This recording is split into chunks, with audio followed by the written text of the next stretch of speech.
involved with this. We're just trying to make sure we're dividing and conquering. The chairman and I have had multiple conversations today. She's helped out a lot in making sure we're getting the investigative needs we have. And she's at the command post right now working with some of our people. I'd like to start by just thanking the first responders. When this first happened, a unified command was set up, and we had a lot of important people that came and worked with us. In Virginia, the Fairfax County Fire and Rescue, Fairfax County Fire and Rescue Department, Arlington County Fire and Rescue, Arlington County Emergency Management, Arlington Police, Alexandria City Fire, Alexandria Police, Virginia State Police, the NCR Incident Management Team, the Virginia Department of Emergency Management, the Virginia Department of Transportation, the Virginia Senator Warner's office, MWA's Fire and Rescue Team, MWA Police. A special shout out to every one of them. MWA has been amazing in helping and working with us, and we're truly appreciative. Along with DC Fire and Rescue, just extraordinary, taking the lead. Prince William Fire and Rescue. In Maryland, the Montgomery Fire and Rescue, Prince George's Fire and Rescue, Charles County Fire and Rescue, Baltimore Fire, Baltimore Police, Anne Arundel Fire Department, Maryland State Police, Maryland Natural Resource Police, MPD, DCFD, from the federal side, the U.S. Coast Guard, U.S. Army, U.S. Air Force, FBI, Secret Service, Customs and Border Patrol, Park Police, DOD, Naval District Washington, American Medical Response, and yes, the U.S. Department of Labor. All of those have been amazing partners and are one of the reasons why that this investigation continues to progress the way we want it to. As I said, we did family briefings last night, and today there are over 100 family members that are now in the area receiving briefings, and as part of a legislative requirement, receiving family assistance.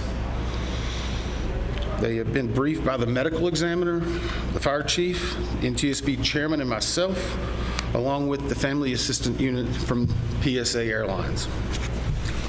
In regard to NTSB staff, all staff are now on scene that have been requested, and I want to point out one specific staff member, because we're doing a joint NTSB and DOD investigation.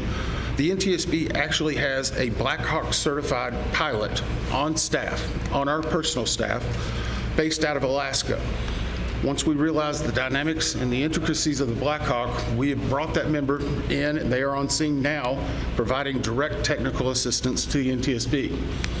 Now, it does not mean that the DOD is not working and helping with us, but in order to maintain our independence, we have our own Black Hawk certified pilot in the working group for helicopters. Regarding salvage at this point, the Navy Supervisor of Salvage is conducting salvage operations at the current time. Barges are en route from Virginia Beach, and we anticipate them to be on scene early tomorrow morning. After their arrival, they will be secured and located, and then significant salvage operations will continue. They are ongoing right now, but this will be the main lifting. It's being done in conjunction with the DC Medical Examiner's Office in order to make sure simultaneously that any additional victims are recovered and immediately turned over to them for identification and returned to their families. SupSal, which is the Supervisor of Salvage, is also conducting a debris mapping right now. This will help in our post-accident analysis of how the machine actually reacted to the incident. It'll also help us with understanding some of the airworthiness and crashworthiness and human factors. We have right now two distinct debris fields. One that houses the Sikorsky, which is in comparison to the CRJ, a little bit smaller. The CRJ is in another distinct area, and we consider a little bit larger. The good news is, based upon the initial mapping, while there are some small aspects of that debris field, there are large chunks that will be easily recoverable, and it will aid in the investigation when we bring it into the secured facility that will be located here on MWA. That will help us in the close proximity to be able to review and evaluate. Yesterday, we outlined for you a number of groups that have been stood up. A few of them in particular I want to call out, although every one of them have been working very hard. For your edification, the ATC group, Air Traffic Control, has been conducting interviews today. They're ongoing tonight. They will be ongoing for probably the next few days. We've had full cooperation in getting the witnesses that we need to gain those interviews. We will then take that information and match it with other data that we're receiving, and if necessary, conduct follow-up interviews at a later time. Our operations group now has on site an exemplar airplane similar to the CRJ 700. It's on a hard stand here at MWA. They will use that to evaluate cockpit configuration, seating, things like that. So whenever the salvage comes up, we're able to use an exemplary aircraft to match it against examples such as where maybe switches are, navigational aids, electronics. It is almost the exact same configuration as the incident aircraft. I want to clarify one thing. There's been a lot of questions and discussion regarding manifest. Let me make this very clear. The NTSB will not and has not released a manifest. We have not in our history, not in our past. We will not be in this accident. In fact, there's specific congressional language that whenever it is in our possession, it is not available through the Freedom of Information Act. It will not be included in our report. We will not be putting any names of any of the victims. Any release of that information will come from other individuals or groups. Regarding the recorders, as many of you saw last night, we recovered from the CRJ 2 separate recorders. One was a FDFR, that is a flight data recorder. FD. That was actually in what we consider good condition. As part of that process, it was soaked in alcohol overnight. It was then opened today, and we have a high level of confidence that we will be able to get a full download in the very near future. Now, once we do have that download, we will not be releasing immediately the information regarding it. We will have to go through, correct the data sets, make sure they're synchronized. This has approximately up to possibly 2,000 data points. Is that right, Bryce? So all of that has to be synchronized and looked at. It's a very laborious practice. It takes a lot of time. Regarding the CRJ's cockpit voice recorder, once it was recovered and opened, we found that it had water intrusion. That is not uncommon. It is not an unusual event for us to receive a recorder with water intrusion. We deal with that all the time. Our recorders division is one of the best in the country, in the world actually, and we have recorders sent everywhere, so there's a step. The CVR was soaked overnight in ionized water, at which point the team put the CVR into a vacuum oven in order to extract moisture. They are still checking electrical connections to determine if they're ready to try a download. It is one step of many steps that we will take in order to get that data, but we have a very high level of confidence that we will have it. We just have to work through a number of steps. Lastly, on recorders, the Sikorsky, where the CRJ has 2 separate recorders, the Sikorsky has a combined cockpit voice recorder and digital flight data recorder. It's in one box. I can report to you now, we have recovered the Sikorsky black box. It is safely at the NTSB headquarters. It will begin an evaluation, just as the other 2 recorders did last night, to determine when and how to take action. I can tell you from a visual inspection, we saw no exterior damage, that would indicate that it was compromised at this time. So we have a high level of confidence that we will be able to have a full extraction from that as well. Those are some of the significant updates we have right now. Obviously, we'll be doing some more in the essence of time and making sure our team gets back. I think we're going to be able to take maybe 4 or 5 questions. I'll call on you, and I'll repeat it. So we'll try to play that game a little bit, please. Right here. Thank you very much, Tom. Your name and outlet, please. Jonathan Kersley, Channel 9 Australia. The Captain Sally Sullivan, one of the heroes of the incident on the Hudson, said that he said we absolutely should be reviewing airspace, not just here with other places where there's a complex mix of traffic. Is he right? Is there time for a permanent shift in DC and across the country to keep airspace safe and separate between military and civilian aircraft? So the question for those watching, is it this time now for us to possibly deconflict or change some of the airspace where military aircraft operate with commercial aircraft? I can't give you a definitive answer on that. What I can say is in this incident, it should not have happened. We have in aviation what's called a Swiss cheese approach, wherein if something fails, a backup should catch it. Multiple layers of redundancy. It's been a very long time since we've had a major aviation incident in the United States, and that's the reason why it's one of the safest forms of transportation in the country. But the only way they do that is by investigating what happens now and then making recommendations in the future. Again, the NTSB has done 100,000 aviation investigations. We've issued 15,000 recommendations. Over 84% have been accepted.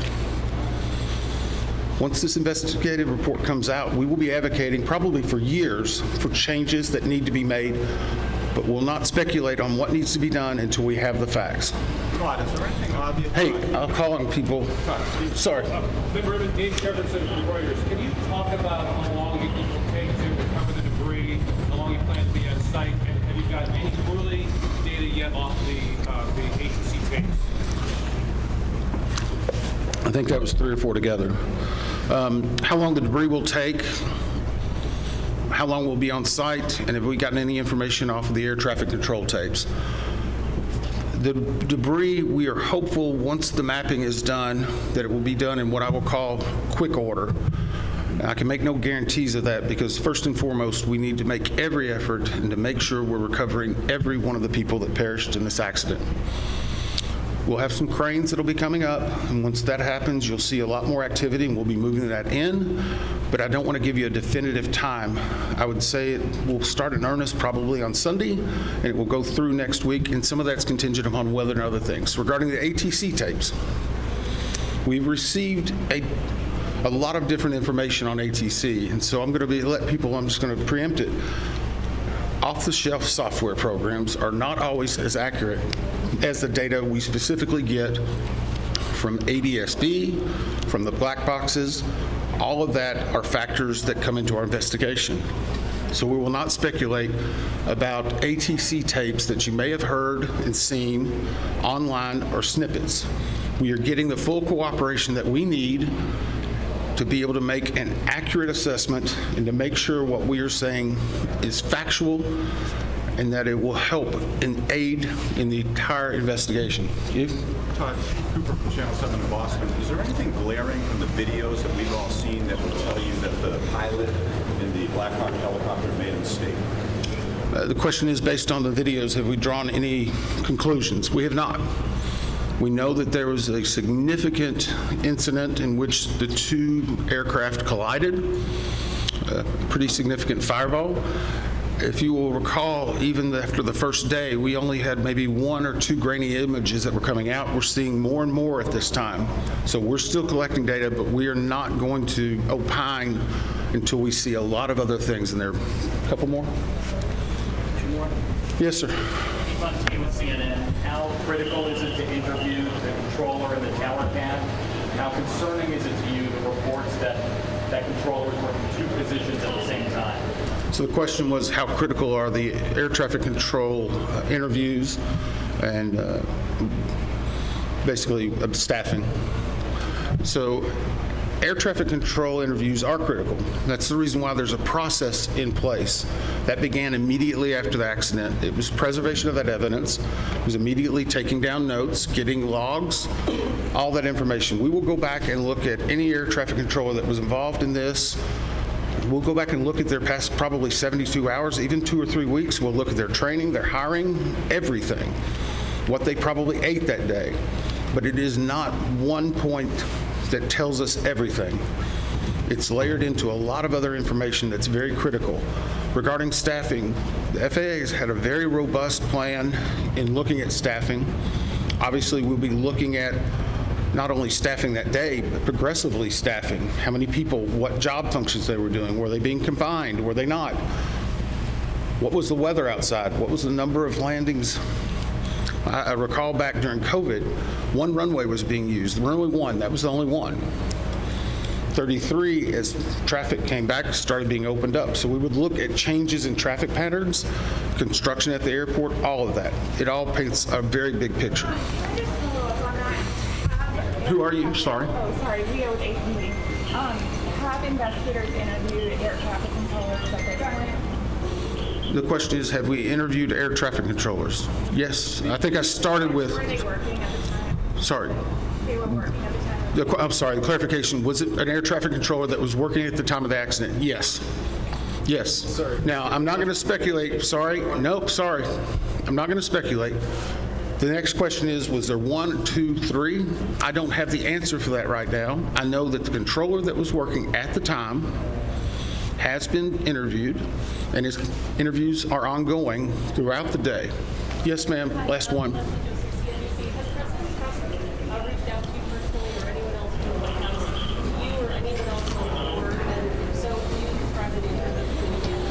The question is, has anyone from the White House reached out to me or other board members? I won't speak for other board members. I know that the chair did a briefing yesterday. It was publicly discussed and gave some information. I have not received any contact. I'm going to go back to something we talked about earlier. The NTSB is an independent bipartisan board. 58 years as the gold standard. Our job is to find the facts. But more importantly, our job is to make sure this tragedy doesn't happen again, regardless of what anyone may be saying.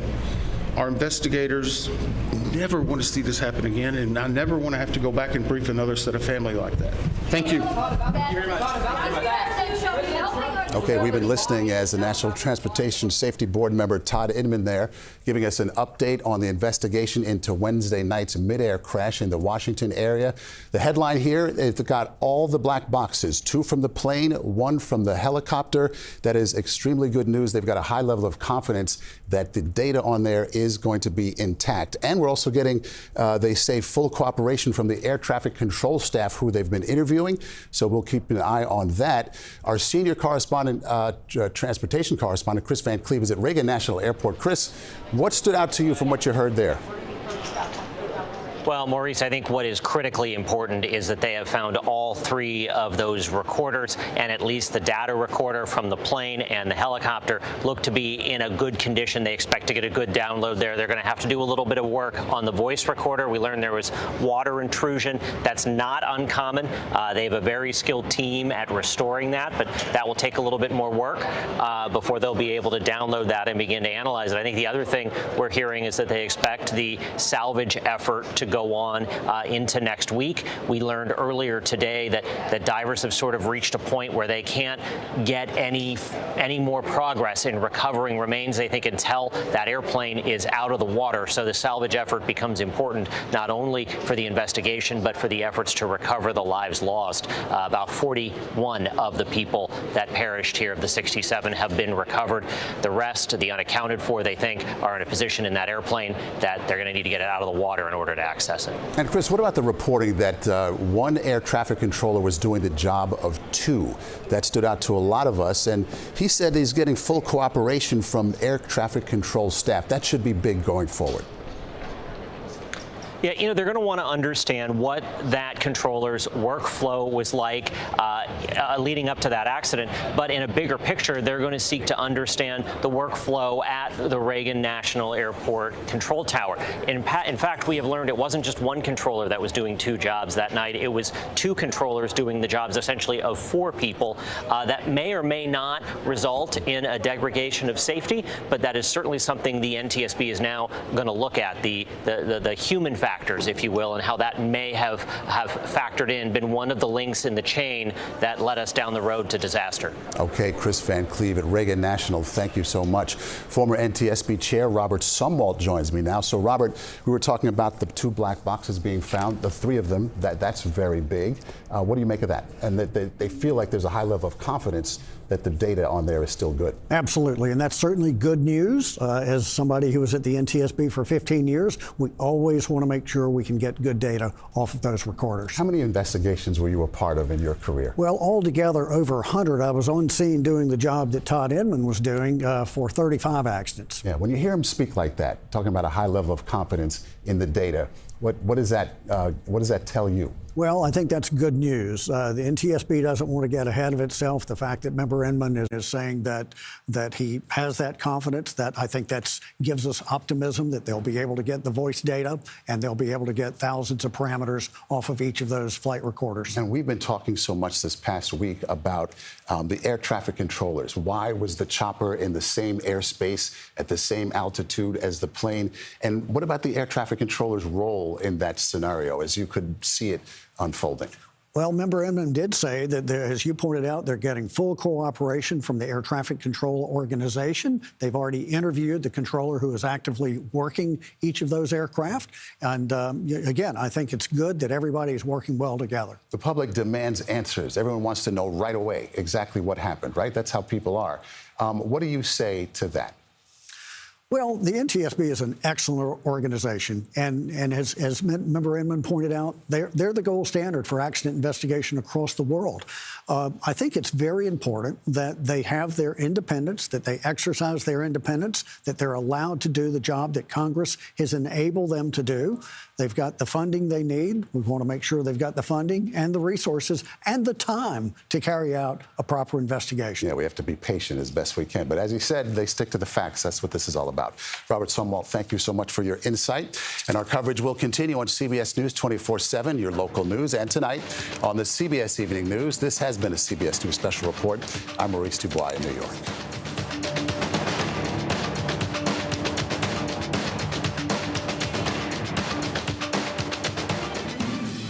Welcome to the Daily Report on Friday, January 31st. I'm Lindsay Reiser. The recovery operation continues as investigators work to find out what caused the deadly mid-air collision near D.C. And Federal Aviation Administration restricts helicopter routes close to the site of Wednesday's tragic incident indefinitely. Investigators have found what's commonly known as the black box. It likely contains crucial flight data and voice recordings. We'll look at the aircraft, we will look at the helicopter, we will look at the environment in which they were operating. People are just heartbroken, it's devastating, to wake up and discover that this has even happened.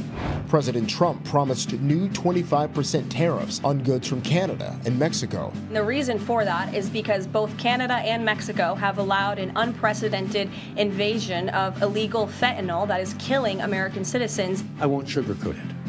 Our nation could be facing difficult times in the coming days and weeks.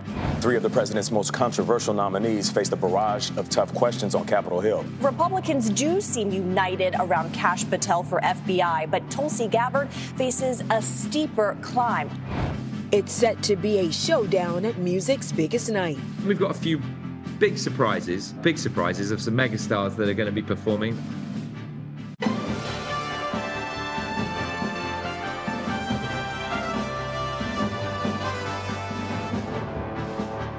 Hello, and thank you for joining us. Investigators are searching for answers in one of the worst aircraft disasters in the United States, and the first that we've seen in 16 years. Crews returned to the Potomac River Friday in search of remains. 67 people are presumed dead after an American Airlines flight and an Army Black Hawk helicopter collided Wednesday night. The D.C. fire chief says they expect to recover all of the victims' bodies. Investigators have also found the black box from the helicopter, in addition to the black boxes from the passenger jet. Now, both transportation and Pentagon officials say the plane and helicopter were flying standard routes. However, flight data analyzed by CBS News shows the Black Hawk helicopter was flying above the maximum permitted altitude of 200 feet. Transportation Secretary Sean Duffy has since restricted helicopter traffic around the airport. We're also beginning to hear from the families of some of the victims, including the father of Army Staff Sergeant Ryan O'Hara, the crew chief of the Army Black Hawk helicopter. He spoke exclusively with CBS News about his son. He was the best kid. He just loved life, always inquisitive. First memories of him are taking apart every toy that he ever had. Part of the reason he became a crew chief, he wanted to understand how things worked. And Ryan was just such an easy baby to take care of. You know, made me a better person for having to raise him. I couldn't have asked for a better son. CBS News correspondent Skyler Henry joins us now from Reagan National Airport in Arlington, Virginia. Skyler, what do we learn from the NTSB's update and how much progress has been made in these recovery efforts? Yeah, I think the most significant news to come out of today's briefing was that they were able to recover that data recorder from the Sikorsky Black Hawk helicopter as well. That will help, in addition to the black boxes that were recovered from the aircraft of that commercial regional American Airlines jet. They also said that they were able to start to begin the processes of dealing with those first couple of boxes, one of which member Inman said that was in good condition. The other saw a bit of water intrusion, his words, and that it will take a little bit of time to recover said data. We don't expect that information to come out immediately, but they called it crucial in order to help them the pieces together in this investigation. They also say that they are conducting interviews with air traffic control operators that were in the tower at the time of the collision, and how critical and important those conversations will be, not only to match the data that is collected, but also to really sort of be part of this bigger investigation, so to speak. They will look into everything, staffing, what they even ate that day, to try to make sure they can deduce exactly what happened during the time of this collision. They also mentioned that there will be more barges on site in the Potomac River beginning tomorrow that will help remove the fuselage and other pieces of debris in the Potomac River, also pointing out that there are two distinct debris fields, one of which is the commercial regional jet, the other, the Black Hawk helicopter. We should point out that as it relates to the recovery process, the removal of that debris could help identify and recover more of those victims. What have you heard from some of the service members taking part in this operation? Yeah, we heard from the Coast Guard, one of the captains, Patrick Burkus, who said that there is really a team effort as it relates to putting all of the resources on the ground to try to help with this recovery process. Take a listen. We put all available Coast Guard resources to bear on this response. We have multiple what we call our small boat assets, as well as Coast Guard cutters, and we've ordered additional crews to come in to make sure we keep a 24/7 presence on the waterway to support in any means that we can. Initially, search and rescue was our primary mission. Then we moved to recovery phase. But as always, we want to resume the waterway, make sure there's nothing obstructing the waterway, and we want to make sure the environment is safe. Once we do those things, we're going to continue to assist our other Unified Command partners to ensure we see this out through the end. And to reiterate, this is a full-blown team effort. Officials urging those who may come into contact with debris moving down the river to not do that, to not touch it, to alert authorities, and also that they will need all the time that they need to try to recover as many of those bodies as they can. Skyler Henry, thank you. CBS News senior national security correspondent Charlie D'Agata joins us now from the Pentagon. Charlie, flight data analyzed by CBS News shows the Black Hawk helicopter was flying above the permitted altitude of 200 feet, that maximum ceiling that you have been reporting on for more than 24 hours. In fact, flying more than double that. Can you explain why the ceiling is 200 feet, and do we know why the helicopter was flying at that particular altitude? Right. So first of all, let's explain, Lindsay, why that ceiling is there at 200 feet, specifically on those routes closest to the airport along the Potomac. And it's for deconfliction. That's the word that the military uses to avoid commercial passenger planes coming in to land and taking off, specifically along those flight paths. And anybody who's spent time here in the D.C. area knows that it's not uncommon to see Black Hawk helicopters flying low levels over the river. Why this helicopter was over that ceiling is obviously a critical part of the investigation. An Army official I spoke with today said that we should treat that with caution at the moment. There are wind and weather considerations. We don't know yet whether the crew is instructed to take that specific corridor or that altitude, not only in terms of the course, but the elevation. But you have to point out, but the President and the Defense Secretary have pointed to the altitude of that chopper as the main contributing factor. But at this point, for others and investigators, it would be speculation if we were to suggest it was either the fault of the pilots or lack of a clear communication from the control tower. It's good news that they got those black boxes. We'll be able to hear about the communication between the pilots and then also speaking to the control tower itself, because they'll have a better idea of why that helicopter was where it was when this collision happened. The Pentagon has also released more information about the Black Hawk crew, and you also know about their mission. What can you tell us? Yeah, so they released the names of two of the members. They've been named as 28-year-old Staff Sergeant Ryan Austin of Lilburn, Georgia, and 38-year-old Chief Warrant Officer Andrew Lloyd Eves of Great Mills, Maryland. O'Hara leaves behind a wife and a one-year-old son. As you said, we profiled, or our colleague, Mark Strassman, profiled him. His father, Eves, was also a father. O'Hara has been listed as presumed deceased, pending positive identification. This is the way the military stresses it. Eves is listed as duty status, whereabouts unknown, essentially because it has to do with recovery efforts that are continuing at the site of that Black Hawk debris. The Army is withholding the name of the other crew member. It's a female co-pilot at the request of the woman's family. They're described as very experienced. One of them had 1,000 flight hours, the other 500, which is significant for helicopter pilots. Now, in terms of the training, what they were doing there, yesterday, the Defense Secretary, Pete Hegseth, said the training mission, more accurately described as an assessment exercise, had to do with the continuity of government. Those are the words that he used. We looked into that, and that's where helicopter crews prepare to evacuate high-ranking members of the government. You know where we are, right here in the Pentagon. We got the White House. We've got Capitol Hill in case of a catastrophic event or an attack. So this is a yearly assessment. We keep hearing the word routine. This is a routine mission. Happens all the time. Explain to me they have these tests in exactly these congested airspace, approaching planes in the dark, at night, to train in real-world scenario to ensure that they're ready if they're called upon. The other thing I have to point out is these exercises have been going on one way or another since like 9/11. A former Black Hawk pilot that I spoke to yesterday, he said he flew these missions on exactly those same routes in exactly those same helicopters under exactly those same conditions, and that was back in 2002, 2003. So they're clearly going to have to review it. As you said, the FAA has said those helicopter missions can't continue for now, so they've been suspended. They're going to have to rethink their tactics. Charlie D'Agata, thank you. Thank you. CBS News has learned the Trump administration and its officials instructed all federal agencies to wipe clean any of their websites and social media accounts of diversity-related content. We're also following President Trump's promised tariffs on Canada, Mexico, and China. The White House confirming they will go into effect Saturday. The president had previously said he was weighing whether oil imports would also be included. White House Press Secretary Caroline Leavitt was unable to clarify his decision, but defended the president's tariffs plan.